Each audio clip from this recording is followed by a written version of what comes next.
Hello everyone, good afternoon. I am Kuya Jun and this is the tuba.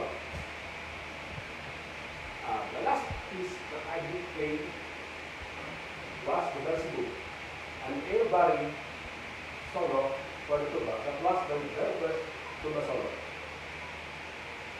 I've been playing with the PPO for almost 24 years. I started learning this instrument when I was 13 years old in our community concert band in Nueva Ecija.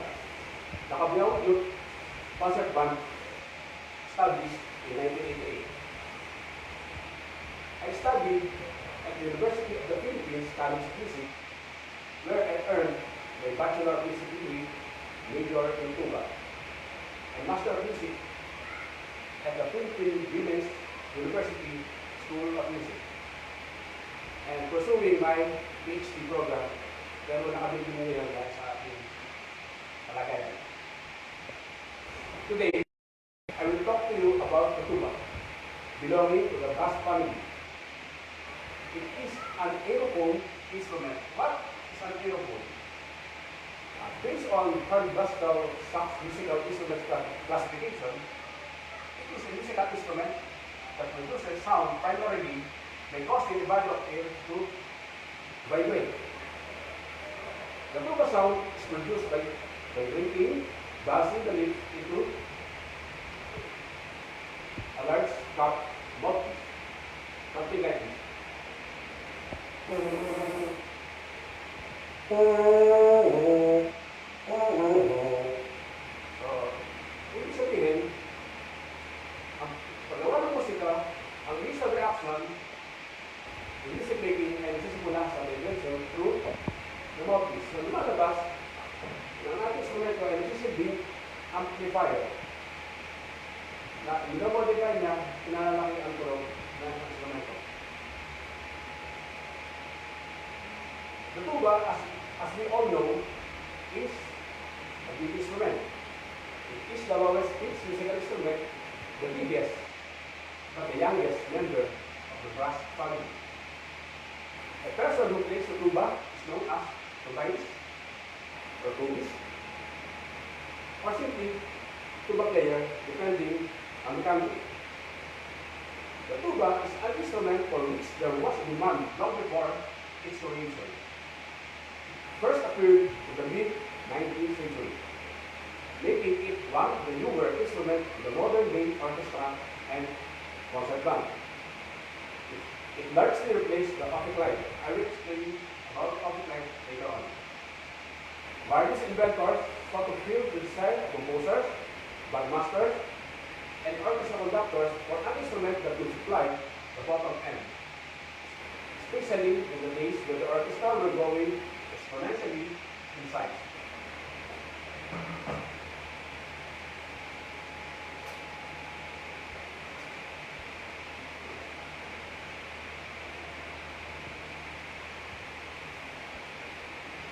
The role of the tuba.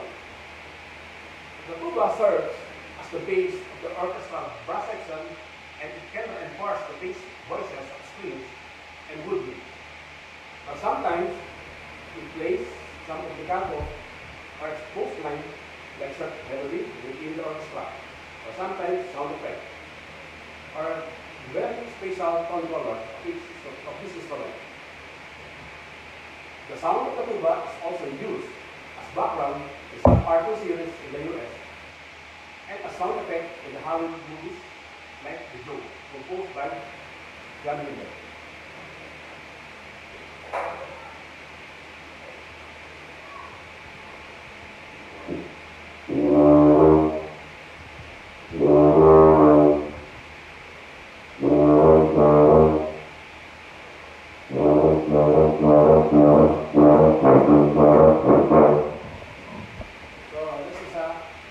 That's an excerpt of the news. Diyan hinalo ang naging popular na kanta na Baby Shark. And the animated musical comedy film based on the 1945 children's story for concert orchestra, solo tuba, and the record of the same name by Paul Craig and George Kleinsinger, entitled Tabi the Tuba. It was released on April 1, 1925 by Agco and Masli Pictures.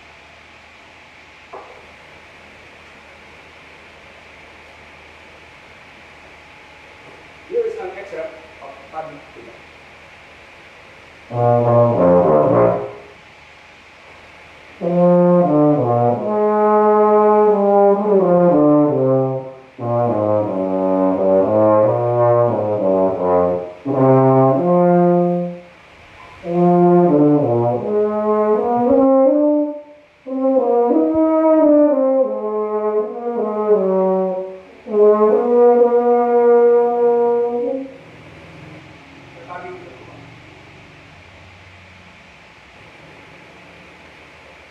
The other two functions or roles of the tuba is, first, since the root of the tuba is the root,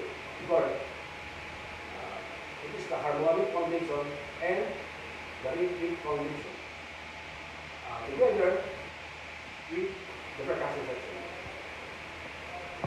It is also the principal bass instrument in the concert band, brass band, military bands, marching bands, and even in the New Orleans style brass band playing some Dixieland music and some ragtime and jazz music.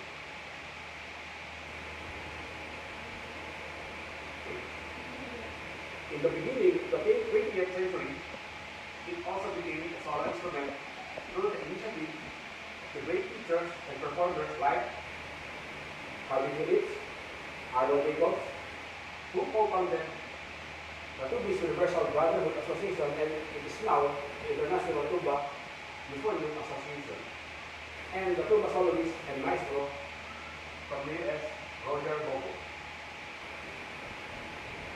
The history of the tuba. The German military bandmaster Wilhelm Friedrich Wright and the musical instrument inventor Johann Gottfried Moritz were the bass tubas creator.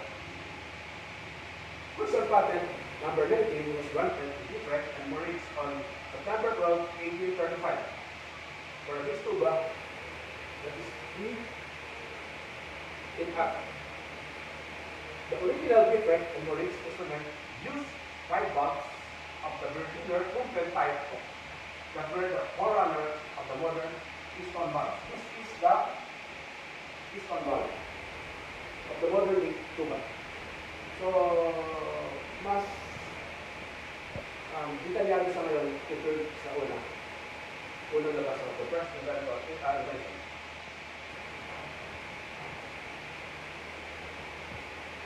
The Berliner Kumpel valve has been finally assimilated with band and is quite abnormal on the orchestral model. The invention of valves was the greatest thing happened to our instrument, allowing the players to play dramatically and mix the notes of various harmonic series. Dati kasi, meron tayong tinatawag na baroque trumpet, baroque horn, or natural trumpet, natural horn, so wala siyang valve. So, butas lang. So, it requires very much skill para sa articulation. So, mas mahirap sa tutuloy. Unlike ngayon, may valve na tayo, so yung mga partial, at yung harmonic series, so hindi namin nagawa. And the first valve system inventor was German Frenchman player, Heinrich Tutzel. Bagamat ang tuba ang pinakabata sa pamilya ng brass family, ito rin ang may pinakamalaking miyembro ng pamilya. The tuba family. Tubas are keys in 4 keys. Coming big with piston, something like this, a piston valve, and the rotary valve system, like shaft and horn.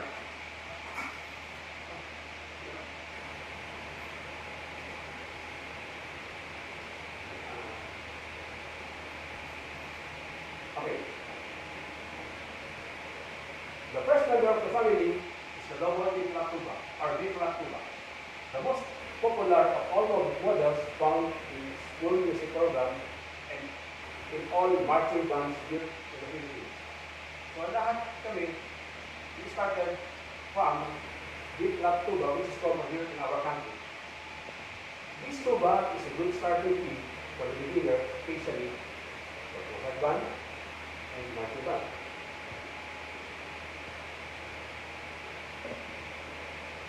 So, pag sinabi natin sa marching band, most of the time, ang tinutuloy time, or marcha, and some scripted music and overture. So, I will give you some sample marchas. Something like this. So,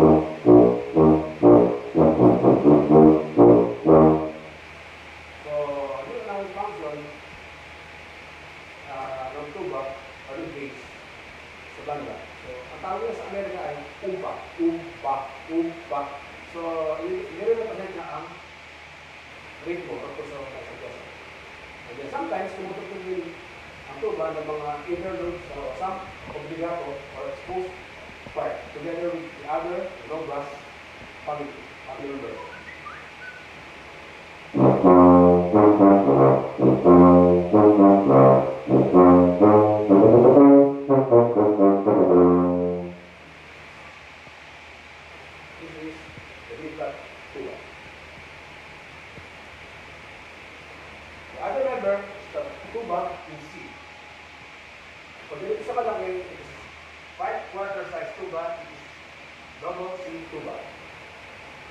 Used by advanced students and professionals. This key is the most popular in the symphony orchestra. Because majority of the instruments in the symphony orchestra are tuned with one key, the C.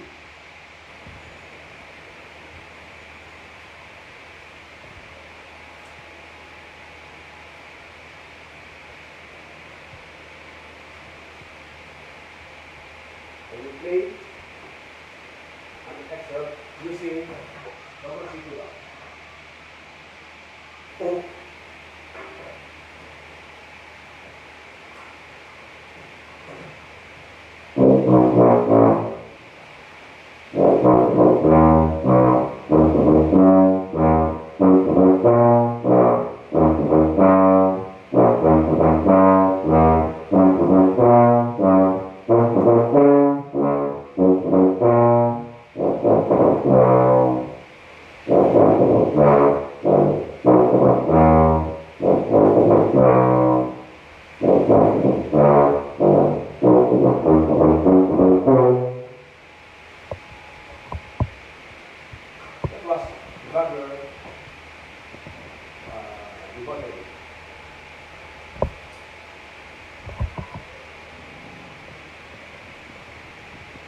Sometimes,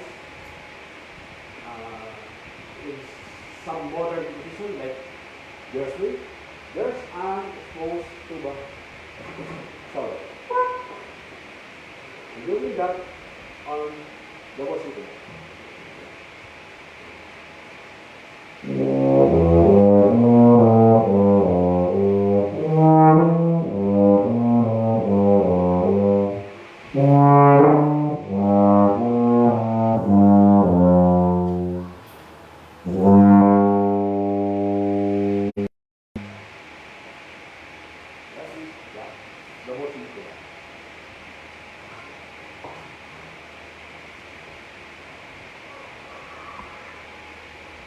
The other member is the tuba in E flat. E flat, smaller. This tuba is most popular in the British brass band. It has a thinner and lighter sound compared to double D flat and double C tuba. These tubas are considered as contra bass tuba because of the darker sound. This E-flat tuba is better for chamber music setting, like brass quintet, quartet, or even trio, and also in solo performance. And the other member of the tuba family, pero wala tayo dito sa Pilipinas, is tuba in F. This tuba is used mostly with professional artists and more advanced college and university students. is also common in the European and American symphony orchestra, especially for the high registered pieces like the works of Berlioz, Wagner, and Mendelssohn. It is also common for the chamber music settings and solo performance because of its because it is higher pitched instrument. It needs up to 5 or even 6 to 7 valves. Why? Because the player can descend into the lower register. Pag mas marami ang valve. Dumadami ang valve, mas lumalawak ang lower register.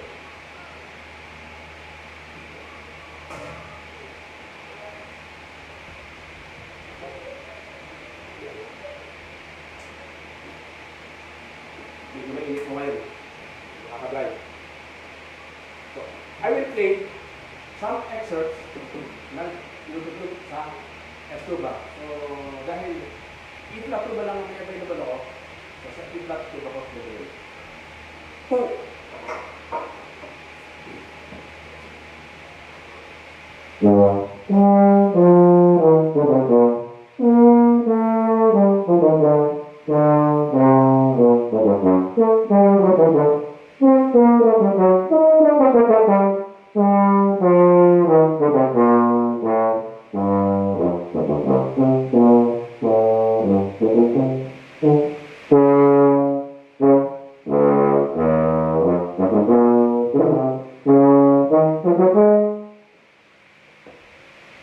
This is Hector Berlioz, Symphony Fantastic.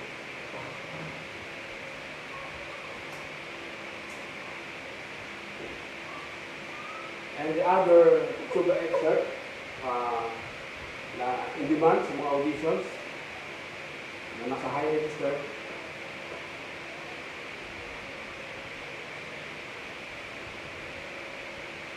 Ay ang reverse solo ng Petrushka.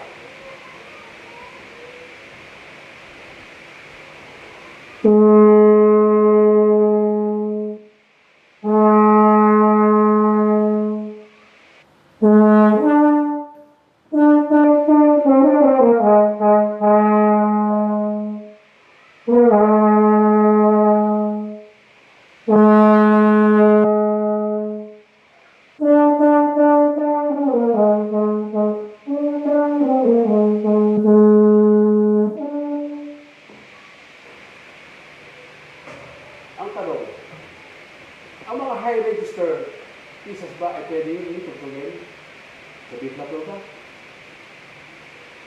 Or C tuba? The answer is yes, it is possible. But, hindi na siya authentic. So, mas mabigat ang tunog, mas laki ang tunog, so hindi na siya authentic sound na kung saan yung tunog na nasa tainga ng composer na hinahanap. So, sabi nga, right tool for the right job. And then, the other member of the family is the tenor tuba in C, also known as French tuba. Wala rin hulay dito. It is pitched one step higher than the tuba. And can be equipped with 6 or even 7 valves. It is extremely difficult to play and is exclusively found in France.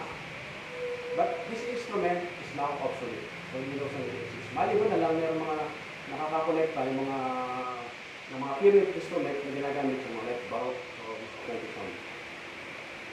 And then, siguro familiar nyo dito, isang member ng family, which is the pang-focus lang, so sa on. This instrument, or that instrument, is very common in the marching band.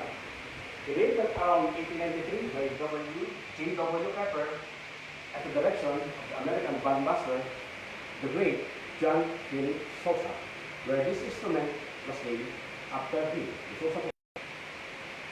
It was designed to be easier to play than the concert tuba while standing. Mabigat po kasi ang tuba pag nakatayo and while marching. So naisip nila mag-conceptualize ng bass instrument na naka-wrap sa shoulder and easy to carry. Pero bago ang ganitong typical na sousaphone, ay mayroong isang sousaphone. Ang unang-unang invention ng sousaphone ay upright angle, like tuba. So ang tawag nila ay rain catcher or sound ulan. So ginagamit siya mostly sa indoor performances. Pwede pakita yung sousaphone yung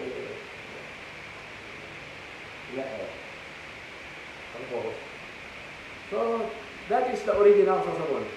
Ang bell niya parang tuba. Upright, rain catcher. Bakit naisipan nilang magkaroon ng horn bell sousaphone? Dahil ginagamit siya sa parada, sa marching, sa military, o sa community band. So, mas kilig na ang buong banda dahil sa haba ng pila, ang projection ng baseline and also the rhythm. So, mas madali siyang gamitin, So, typically, ang kaya ng trabaho o purpose, function ng beat na tuba sa banda, nagamit niya sa marcha as a video pattern.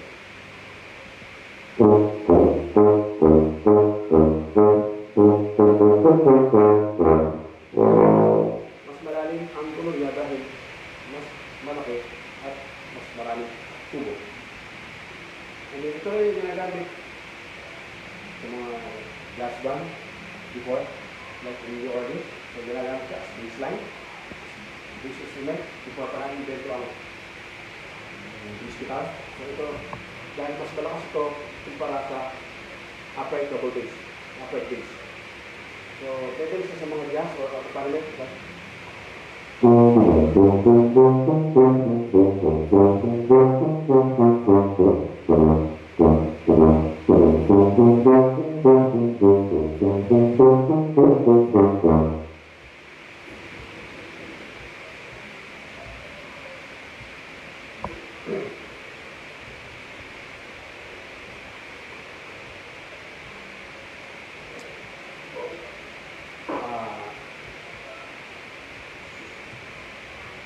Nagagamit din siya, tulad ng beat ng bass na kung marcha, may internal clock.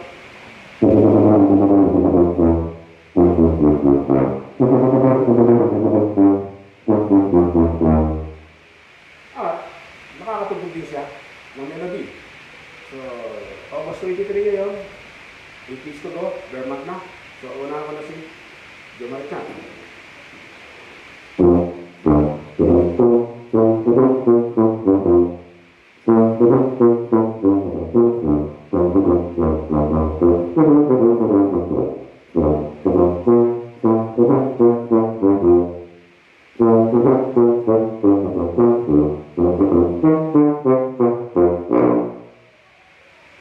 This is the sousaphone.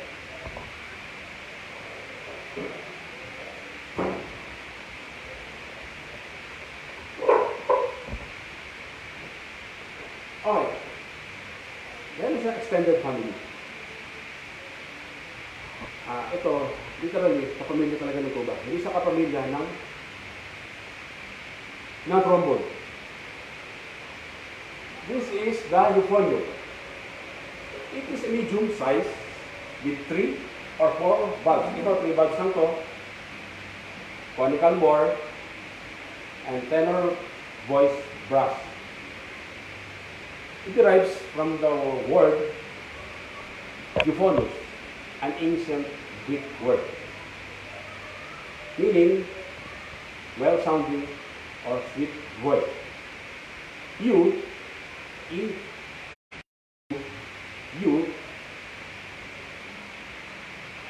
means well or good, and phone means sound, phonetic. In short, the literal meaning is good sound. It is now considered as the modern tenor tuba in replacement of the obsolete French tuba in C. It is commonly used in concert band, as a tenor voice, or the equivalent of cello of the symphony orchestra. But there are also some rare compositions in the symphony orchestra using the volume, like Mussorgsky's Byblo, a movement from picture at an exhibition, Richard Strauss, Don Quixote, and Ein Heldenleben, and in some movements of Gustav Holst's The Planet, like Mars, Jupiter, and Uranus.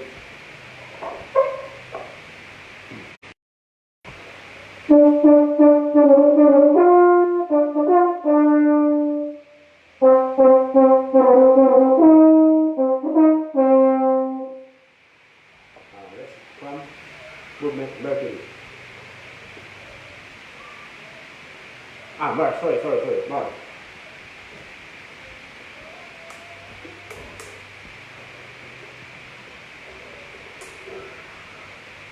And the Byblo.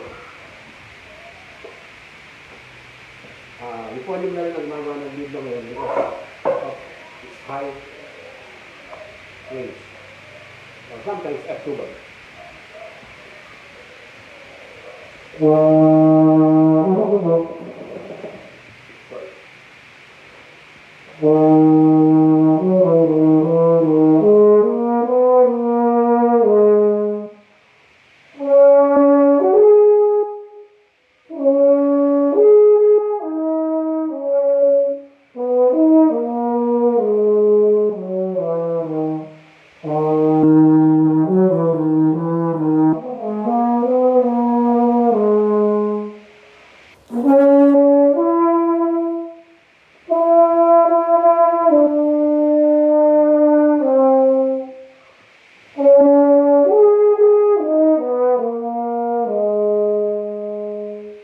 That is the Byblo. And the other family member is the baritone. So, nagkakaroon minsan ng confusion. Sorry. I've worked down several months just now. So, hindi ko siya matutugtog. Maybe the open tone.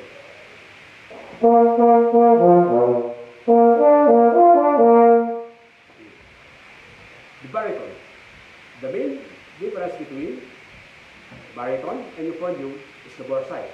The euphonium, like what I said, has a conical bore, which is bigger, gradually gets bigger from the mouthpiece, receiver, up to the bell. While the baritone has a cylindrical, so a smaller bore. Pag sinabi natin cylindrical, what are the instruments belong with the cylindrical family? Trumpet and trombone. So sila ang magkapamilya. Extension of the register. Pag tuba, euphonium ang magkapamilya.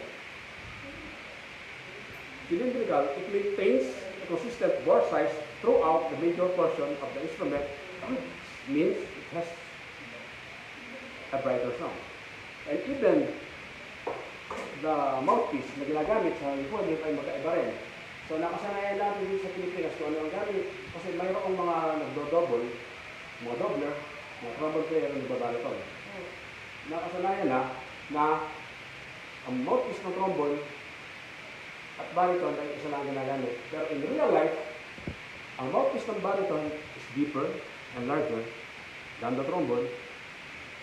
The mouthpiece of the euphonium is bigger and larger than the trombone and baritone. Medyo mas maliit ang mouthpiece ng baritone. Ang ginagamit ko ay fiberglass mouthpiece.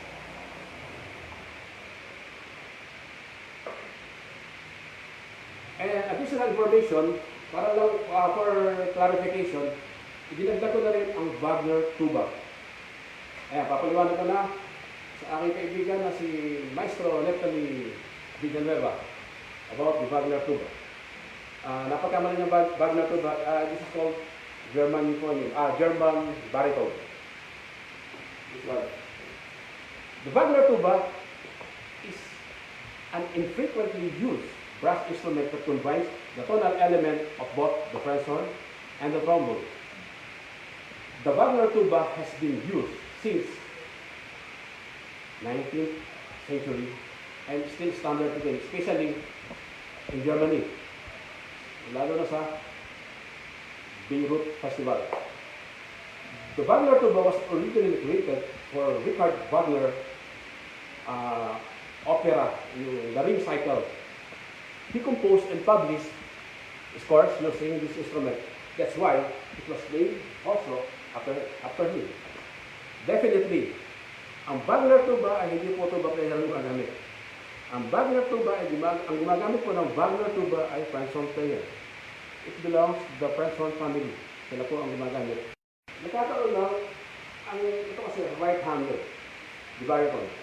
And the Wagner tuba is left-handed. Can you show the picture of the Wagner tuba?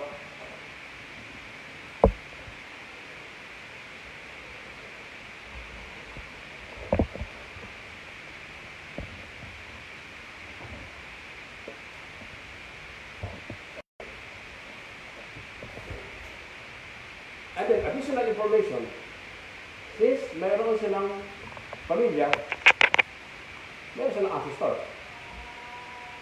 These are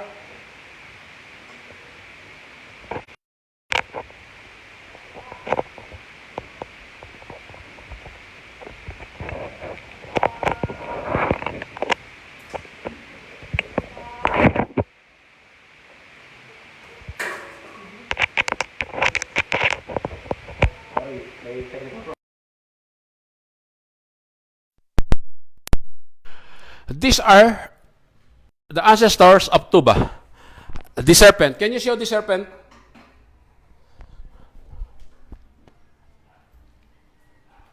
Yan ang serpent. It is a bass wind instrument invented by Canon Edme Guillaume in 1590 and was first used to strengthen the sound of choirs in plain chant.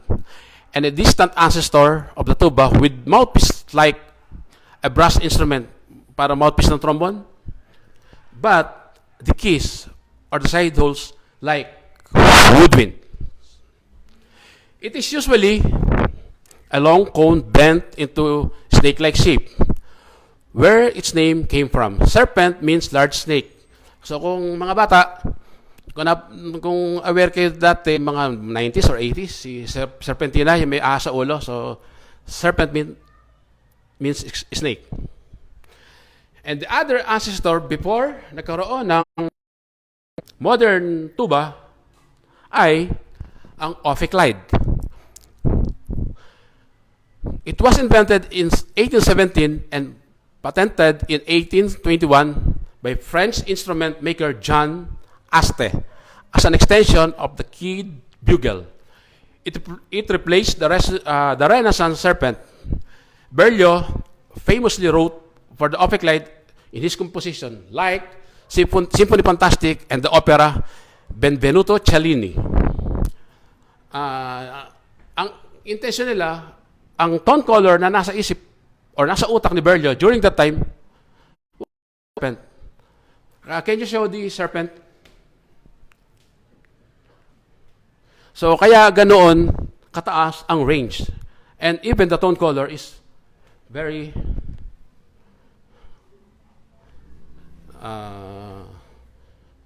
thin. But this time, these pieces are now normally performed on an F tuba. So lahat ng matataas na range ng music pieces, mostly sa F tuba, ginagawa sa ngayon. Okay, mga bata at mga kids at heart, I will now show to you the different parts of the tuba.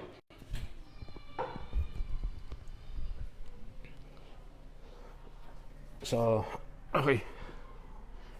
This is the tuba. The first part is the mouthpiece. Ang sabi ko nga, dito nagsisimula ang music making. Dito nagsisimula ang vibration. And then, connecting to the lead pipe. Number 2 is lead pipe. So, dito nilalagay to connect. And number 3, valves. There are 2 types of valves. The piston valves and the rotary valves. Sa pagkakataong ito, ang double C tuba na to ay mayroon siyang 5 valves. Pero ang mga common na ginagamit ng mga bata sa mga eskwelahan, sa mga beginners ay only 3 valves. Ito, 4 na valves, and then mayroon siyang additional na thumb-operated valve. So, ang tawag namin dito ay flat hole step. So, what's the purpose of this valve? For intonation adjustment purposes. And then, lahat ng tuba, may ganito, lahat ng instrumento, even trumpet, trombones, and French horn. Yung ibang French horn, wala nito. Water key. Water key. So, hinihipan, dito lumalabas yung, ano tawag natin doon, Jose? Saliva daw, saliva, yung laway. So, kailangan tanggalin yon para hindi kumulo ang tunog, para maganda pa rin ang tunog. And the biggest part is the bell. For your information also, there are different sizes of tubas. Pag mga bata pa, medyo maliliit pa, ginagamitan nila ng 3/4 size, 3/4, 4/4. This is 4/4 size, 4/4. Kung din to, 4/4 din to, 5/4. And then the biggest is 6/4, 6/4 size, na ginagamit sa symphony orchestra na binubuo ng 120 katao, like New York Philharmonic. So, kailangan na mas malaki na tuba. Okay. And now, the playing position. As you can see, the tuba should be held on the lap with both feet on the floor. Can you show? So, nakalapat, and then sit up straight. Put your mouthpiece sa level ng embouchure. Embouchure is your bocadora, your lips. And then, dapat komportable, walang tension, relax, hangin lang, and then relax, walang muscle na tensionado. The left and right arms are placed in a position similar of that euphonium. So, ito upright, and then the euphonium is upright. So, put your right hand, only the tip, sa valve, para may hawak kayong bola, rounded. Why? Para mas mabilis ang action.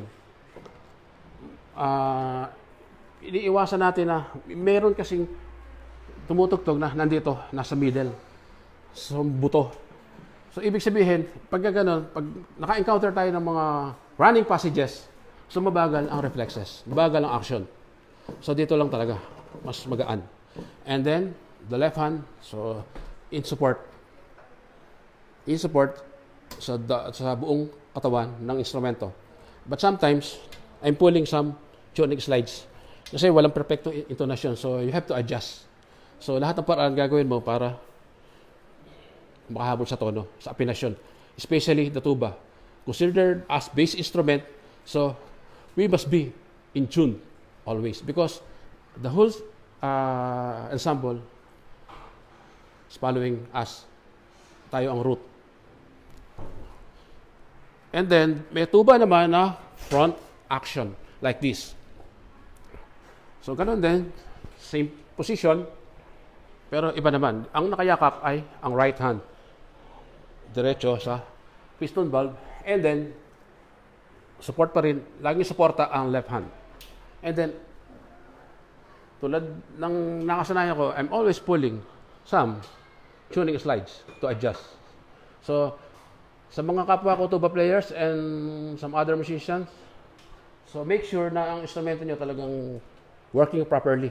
Talagang malinis, gumagana lahat ng slides para mas enjoy ang music making.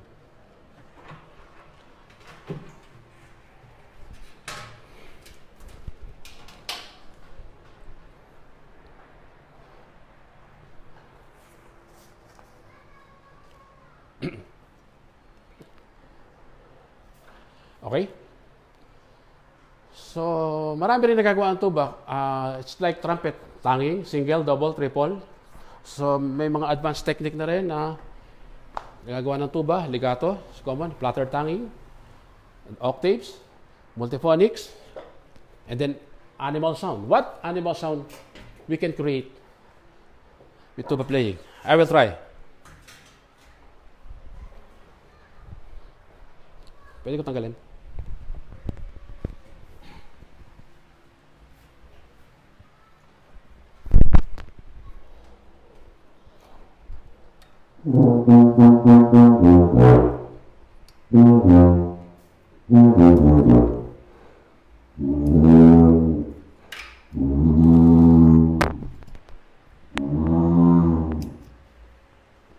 Anong animal sound dyan? I repeat. So, pwede isang baka, pero mas malapit sa baka.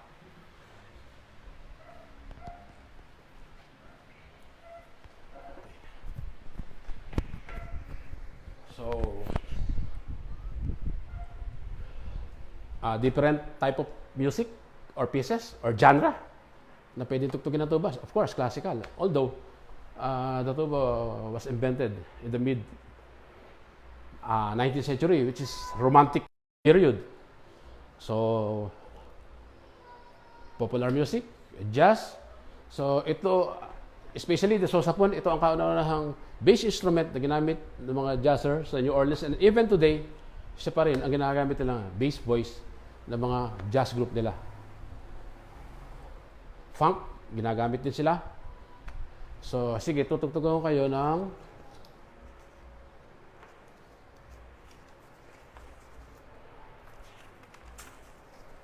isang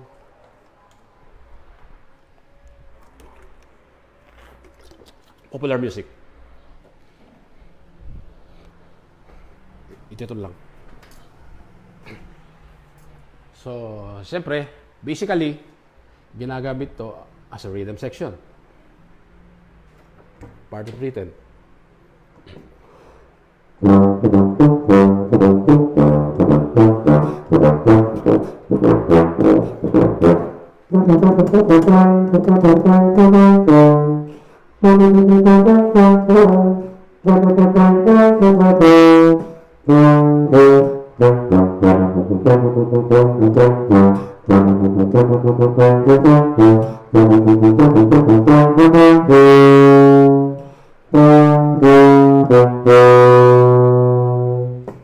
So that is a very popular tune. Lastly, gusto ko iparinig ang the very first tuba concerto ever written. Actually, ito yung marami na ngayong tuba concerto na composition, na modern composition, 20th century, 21st century. Pero itong kauna-unahan, composed in 1954 by Ralph Vaughan Williams. Tutugtugin ko lang ang kapraso lang, excerpt.